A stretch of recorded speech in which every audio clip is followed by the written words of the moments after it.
Il paraît que pour trouver un travail, il suffit de traverser la rue. La formule est tellement belle que malgré la bronca suscitée, son auteur n'a pas hésité à la réutiliser. Aujourd'hui, le jour du Seigneur ouvre le dossier Accompagner le retour vers l'emploi. Et oui, figurez-vous que certains pensent que la formule magique du président de la République serait un tant soit peu déconnectée de la réalité et que si plus de 500 000 personnes en France sont au chômage depuis au moins un an, c'est que parfois la rue à traverser ressemble plus à l'autoroute du soleil un jour de départ en vacances.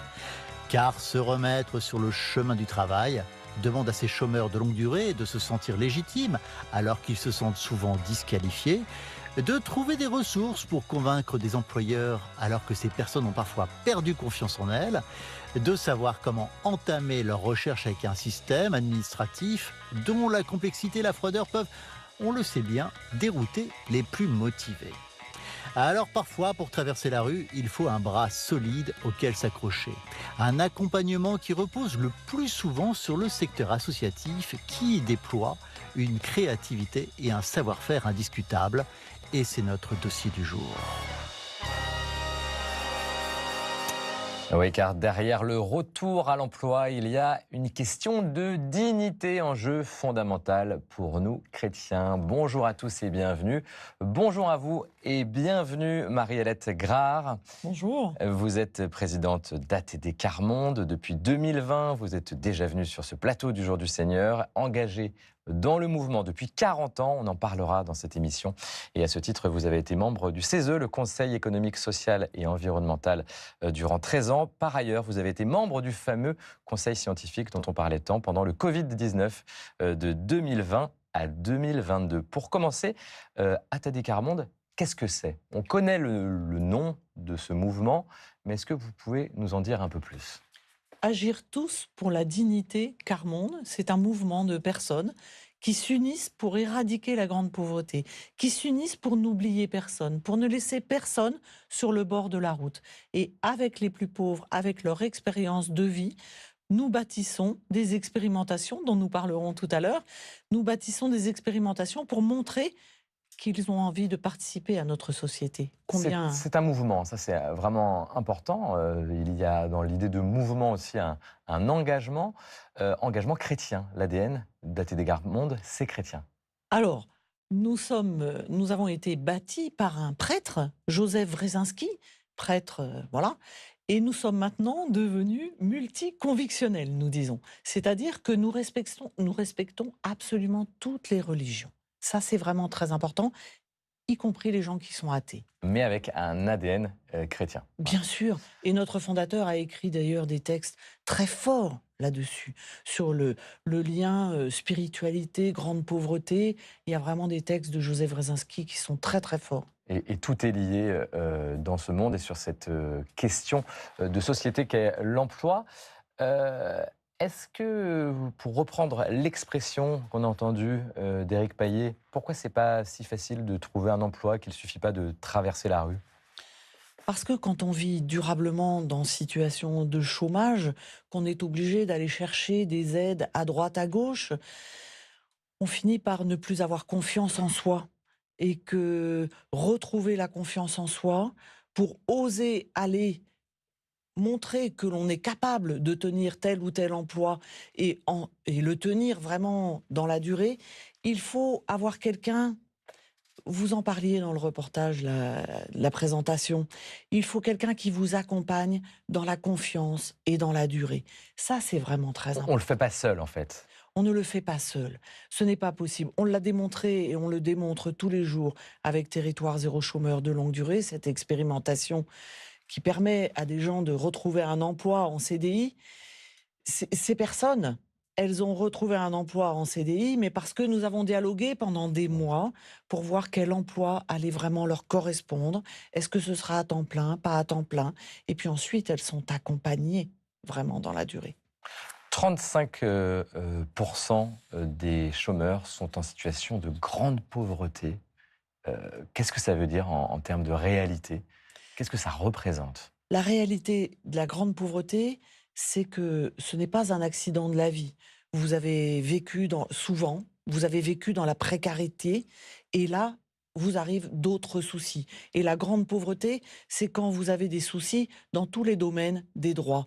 Le droit au logement, vous avez des soucis dans Ouais. le domaine du logement, de l'emploi, de la santé, de l'éducation, de la culture, et j'aime à rajouter des vacances, parce que c'est aussi un droit. Et c'est vraiment ce cumul de soucis dans ces différents droits qui fait que vous vivez dans la grande pauvreté. Mais la grande pauvreté, ce n'est pas qu'une question d'argent. Ce sont aussi des peurs, des souffrances, des... Alors nous travaillons d'ailleurs cette année, nous lançons une grande campagne sur la maltraitance institutionnelle pour montrer que quand on vit dans la grande pauvreté, justement, on souffre de maltraitance institutionnelle. C'est-à-dire qu'on souffre de ne pas être reconnu, de ne pas pouvoir exercer ses droits, de ne pas pouvoir exercer sa dignité comme tout un chacun. Très concrètement, ça donne quoi comme vie? Vous rencontrez ces personnes-là qui sont en situation de grande pauvreté? Alors bien sûr que nous rencontrons et nous travaillons au quotidien avec des gens que nous nommons à ATD Quart Monde quand ils sont engagés avec nous, des militants Quart Monde. Et ces militants Quart Monde, ils viennent à ATD Quart Monde, ils se forment à notre manière d'agir à partir du plus pauvre. Mais ça ne veut pas dire qu'ils vont forcément avoir une vie qui va être plus facile. Mais par contre, ils vont apprendre la richesse humaine qu'est de dialoguer, d'apprendre à parler avec les autres, de retrouver confiance en soi, de retrouver cette confiance en soi qui va permettre d'oser participer à des recherches Mais avec des chercheurs, des professionnels. dans leur vie, c'est parce que dans leur quotidien, ils se sentent exclus, ils sont isolés. Leur quotidien est À quoi extrêmement ressemble difficile. leur Vivre quotidien? dans la grande pauvreté, c'est C'est quoi? insupportable au quotidien. C'est quoi? C'est ne pas On la voit savoir. plus, hein, on peut ne plus la voir aujourd'hui dans notre C'est société. difficile de ne plus la voir. On a quand même beaucoup de gens à la rue. Il y a vraiment beaucoup de gens qui vivent à la rue. Dans nos villes, On va la voir 4 secondes quand on passe c'est ça. devant la personne qui vit dans la rue, mais on ne sait pas quel est leur quotidien réel. Le quotidien est fait d'angoisse. Je vais vous prendre des exemples précis. Je vous prends l'exemple d'un jeune couple qui vit à la rue. Qui vit à la rue, la femme est enceinte, elle accouche et on lui prend son jeune enfant parce qu'ils vivent à la rue. Les services sociaux lui disent, bah, écoutez, nous n'avons pas de logement à vous proposer, donc tant que vous n'avez pas retrouvé de logement, nous gardons votre enfant à l'aide sociale à l'enfance. C'est quand même terrible.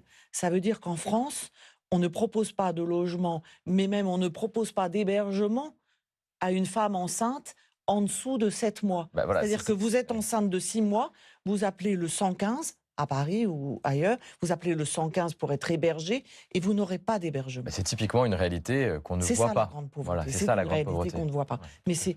c'est Et ne c'est pas savoir ce qu'on va donner à manger à ses enfants le soir. Se demander comment on va pouvoir payer ses factures.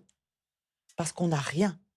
Parce que tout d'un coup, le RSA est coupé. Ça Parce veut dire que tous les dans la 3 mois, il est journée, revu. je suis père de famille, dans la journée, je me dis comment dans 4 heures je vais faire pour donner à manger à mes enfants. Absolument. C'est ça, hein? Parce que les allocations ont été coupées, parce qu'il vous manque un papier et que la CAF vous demande ce papier et que vous n'avez pas Internet sur votre téléphone, vous n'avez pas le scanner Alors, qu'il faut, etc. pour envoyer il y les a en papiers. effet la question des aides sociales, mais aussi il y a la question du retour vers l'emploi, hein. Ça, Et tenir un emploi. c'est peut-être le cœur Comment tenir un de la emploi problématique. quand on vit dans des conditions extrêmement précaires? Ça aussi, c'est une problématique pour le retour à l'emploi. Alors, je vous propose tout de suite de partir sur les terrains, car pour aider ces personnes Bien sûr. qui subissent le chômage de longue durée, ATD Quart Monde a créé un programme de formation préqualifiante, OSER, programme à destination des personnes issues de la pauvreté, souvent non diplômées. L'objectif, valoriser les compétences acquises par leur expérience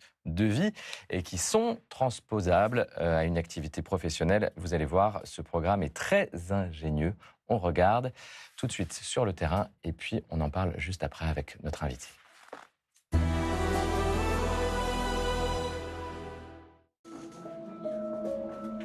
J'ai envie d'apprendre, j'ai envie de découvrir. Et les outils que je vais vous proposer durant les 3 demi-journées qui viennent, eh ben, ça va être pour que vous puissiez nommer pour vous de manière précise quelles sont mes envies. C'est une formation qui sort de l'ordinaire. Oser, comme osons les savoirs d'expérience de l'exclusion. Un parcours de 9 mois pour valoriser toutes les petites compétences qu'on acquiert dans la vie de tous les jours. Ici, une quinzaine de stagiaires avec pour point commun un parcours de vie souvent très difficile.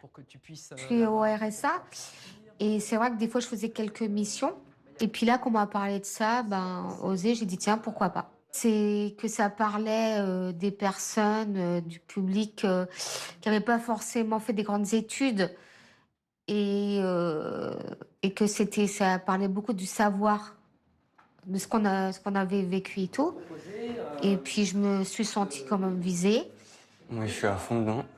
Je me redécouvre. J'étais dans un autre domaine avant, donc du coup, j'avais pas le temps de penser aux autres. Je faisais des horaires ultra longs. Donc, je faisais mon travail, je rentrais chez moi, je faisais ma vie privée, les enfants. Enfin. La formation est portée par ATD Carmonde et un centre de formation rennais, Prisme.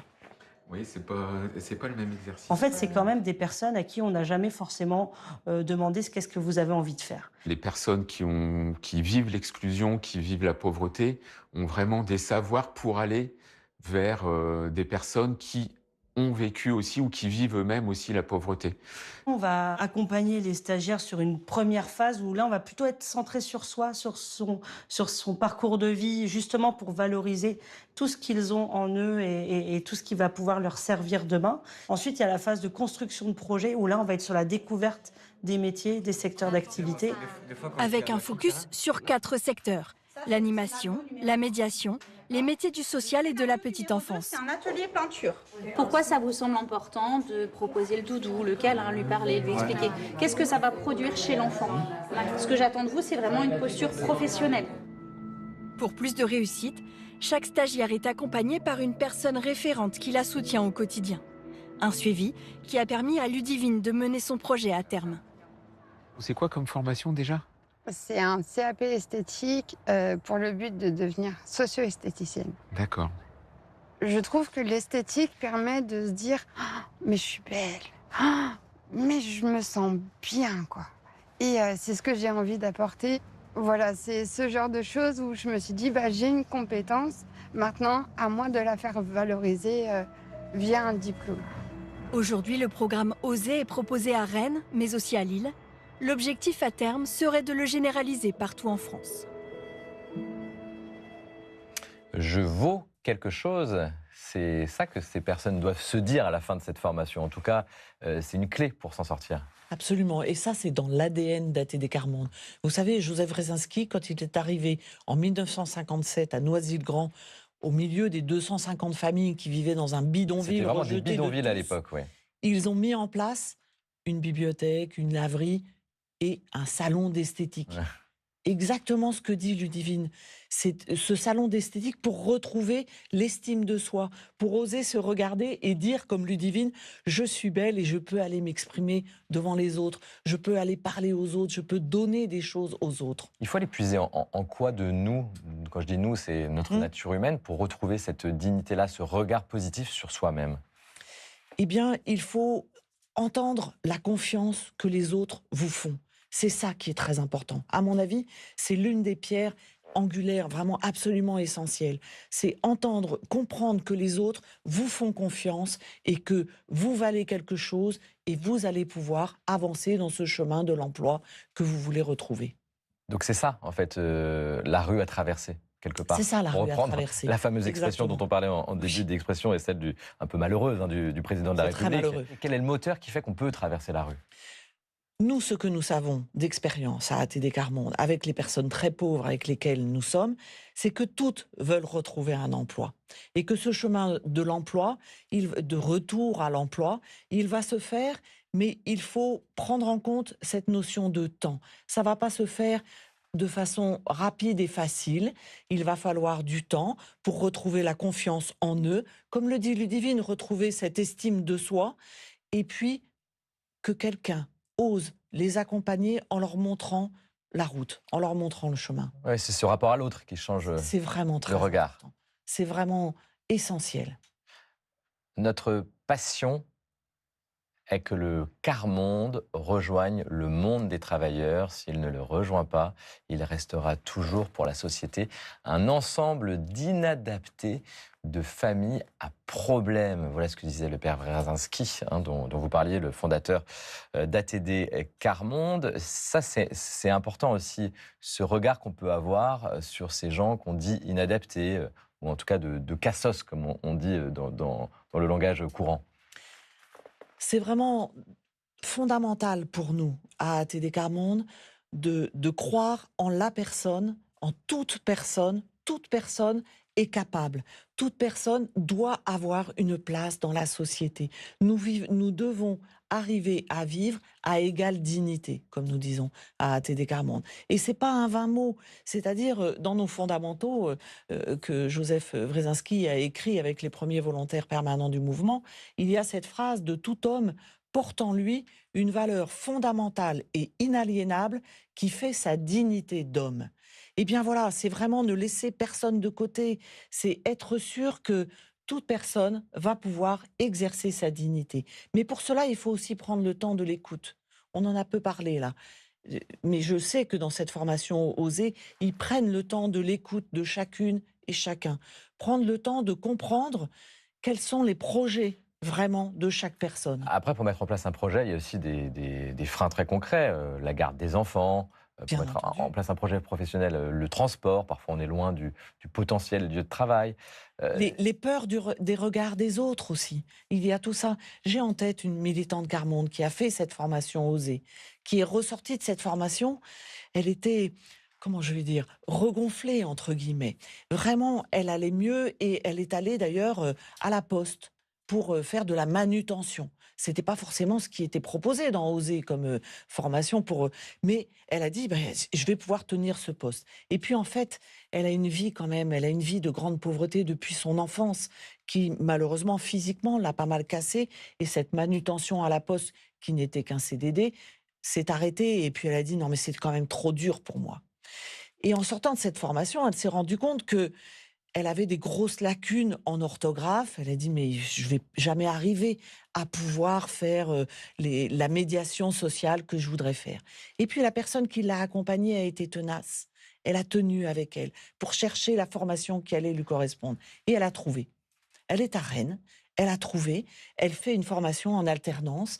Et avec le CCAS de Rennes, chaque jour, enfin les jours où elle n'est pas en formation, elle reçoit au CCAS, avec des gens du CCAS de Rennes, des personnes qui vivent à la rue pour les accompagner dans leur... le Centre communal d'action sociale de la ville de Rennes. Elle est embauchée par ce Centre communal d'action sociale pour faire de la médiation sociale. C'est génial. C'est-à-dire, c'est génial. Elle rencontre des gens qui vivent à la rue, ce qu'elle-même connaît. Il y a quelque chose de l'ordre de la transformation. Absolument. Et vous verriez, elle est transformée. Elle est vraiment transformée. Et elle est fière de ce travail. Et elle a raison. Et ça, c'est une bonne nouvelle, en effet. Je vous propose maintenant de faire une rencontre, une belle rencontre. Nous partons au Mans, dans la Sarthe, à la rencontre d'Anne, conseillère en images bénévole à l'association La Cravate Solidaire, présente dans 14 villes en France. Cette association propose des ateliers à des personnes en situation de précarité pour réussir leurs entretiens dans les meilleures conditions, avec une première étape de dressing, relooking. Regardez, ça va vous parler.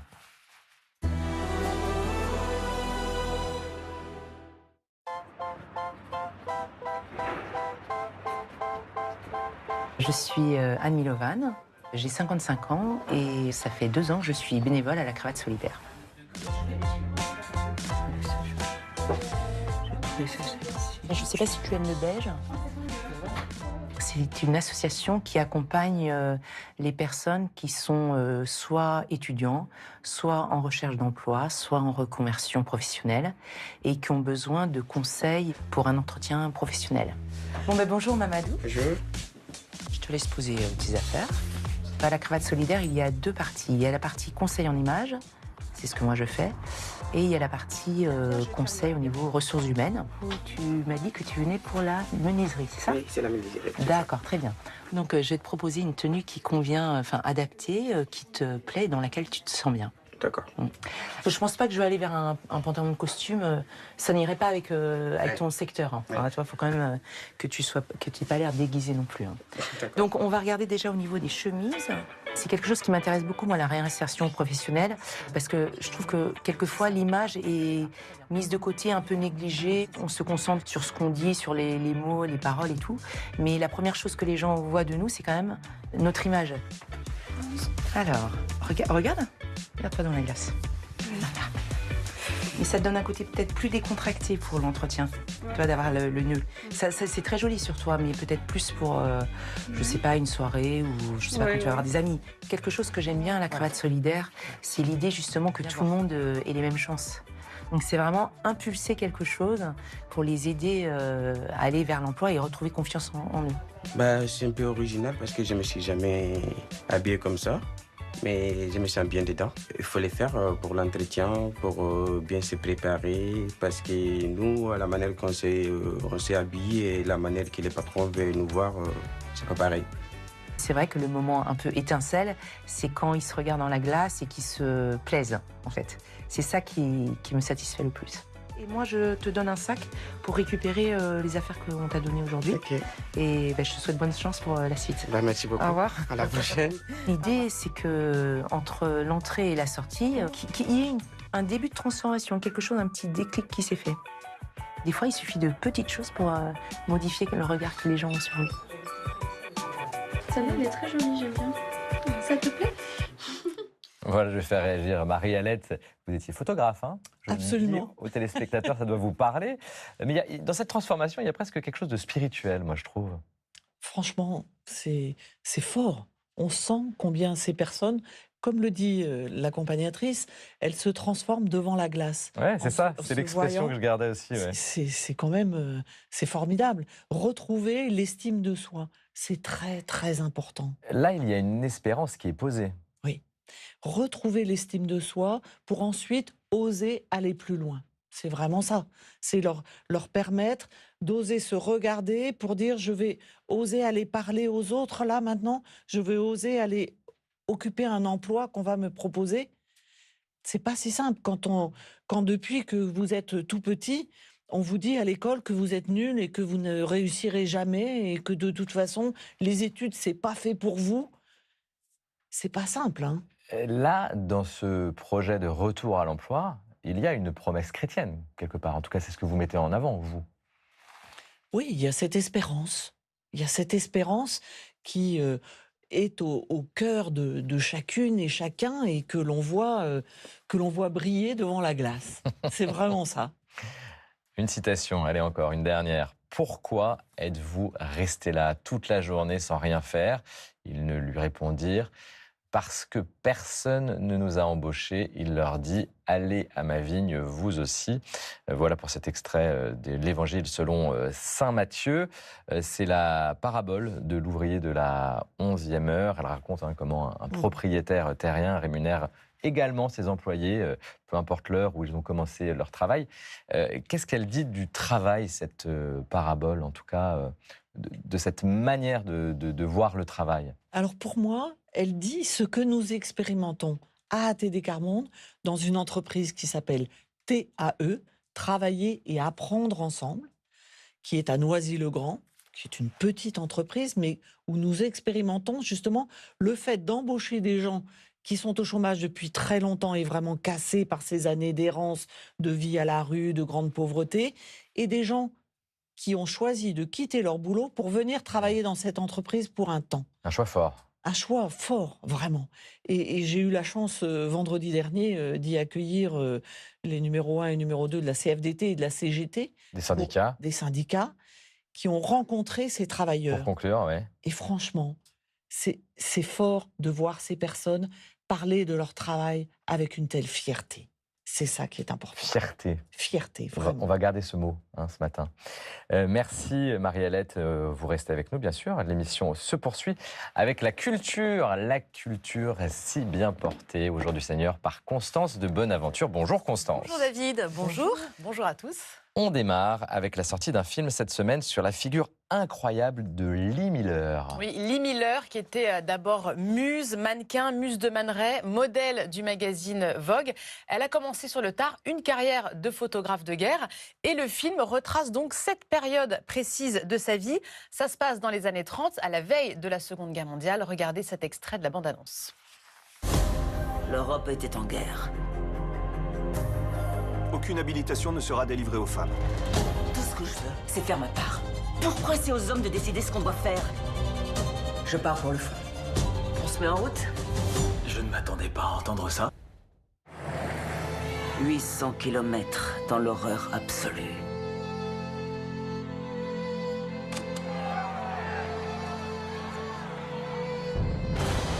Où sont mes photos? Tu les as pas publiées? Je me suis battue pour elle, je me suis battue pour elle. Cet enfant, dans un camp de la mort, comment elle fait pour avancer? Alors on le voit un peu dans l'extrait de cette bande-annonce, ce sera l'une des premières femmes, l'une des premières même photographes à rentrer dans les camps de concentration avec l'armée américaine. Elle en fera des photos très célèbres, mais tellement choquantes qu'elles ne seront pas publiées dans un premier temps.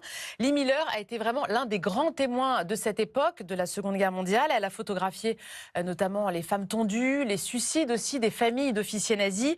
Et puis il y a même une photo d'elle très connue où on la voit dans l'appartement d'Hitler, dans sa baignoire même pour être plus précise. C'est fou, ça. Quelques temps seulement après la fuite du Führer. Le film retrace également son histoire d'amour avec le marchand d'art Roland Penrose et nous montre aussi et surtout une femme rongée par les horreurs de la guerre. Lee Miller d'Hélène Curas, ce sera en salle dès mercredi. Alette, je vous sentais touchée par ce portrait. J'ai très envie d'aller voir parce que je connais Lee Miller, je suis photographe. Et bon, voilà, ça oui. Pourquoi la photo, c'est important pour vous?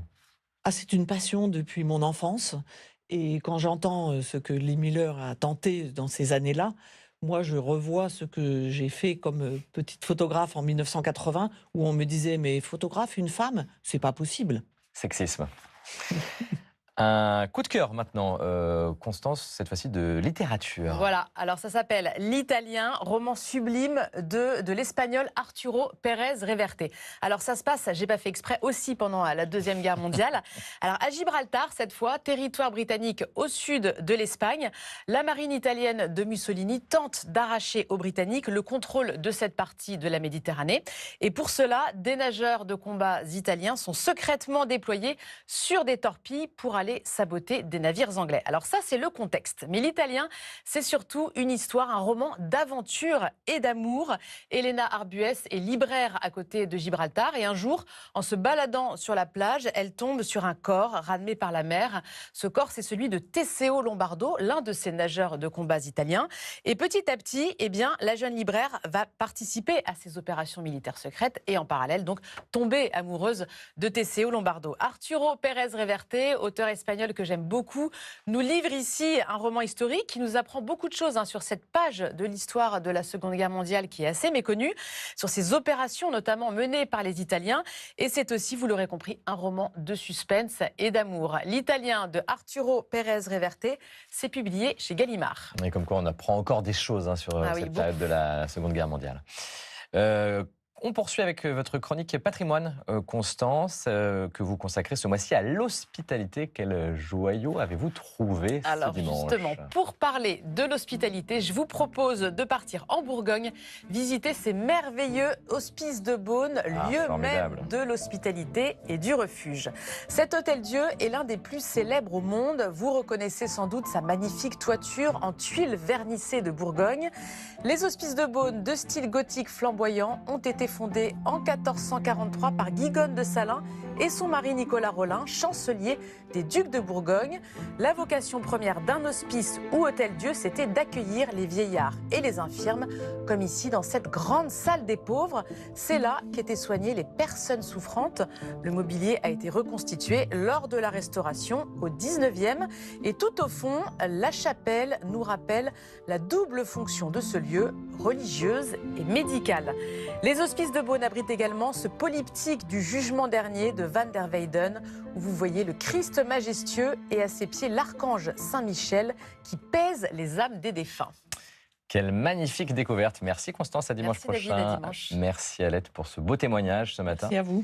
Vous restez avec nous, bien sûr, pour la messe que nous célébrons tout de suite en direct d'une commune alsacienne à Hinwiller. Les paroissiennes et paroissiens nous attendent dans leur église que je vous propose d'abord de découvrir. Très belle célébration à chacune et à chacun avec cette belle communauté alsacienne. À tout à l'heure.